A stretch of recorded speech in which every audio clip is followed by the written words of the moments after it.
जनतेच्या न्याय हक्कासाठी प्रजासत्ताक न्यूज सदैव आपल्यासोबत।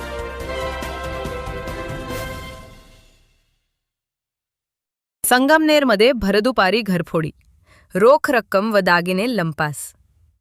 संगमनेर शहरातील मालदाड रोड येथील महालक्ष्मी कॉलनीमध्ये भरदुपारी साधारण 11:30 ते 12:30च्या दरम्यान अज्ञात चोरट्यांनी एका घराचे कुलूप तोडून घरातील रोख रक्कम व दागिने चोरून नेल्याची घटना घडली।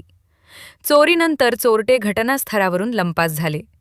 या घटनेची माहिती मिळताच शहर पोलिसांनी तात्काळ घटनास्थळी धाव घेतली।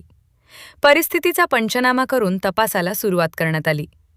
चोरीचा छडा लावण्यासाठी श्वान पथकाला पाचारण करण्यात आले होते। श्वानाने परिसरात माग काढण्याचा प्रयत्न केला असून पुढील तपास शहर पोलीस करत आहेत। आणखी 2-3 ठिकाणी चोरी झाली आहे। भरदुपारी झालेल्या या घरफोडीमुळे परिसरातील नागरिकांमध्ये भीतीचे वातावरण निर्माण झाले आहे।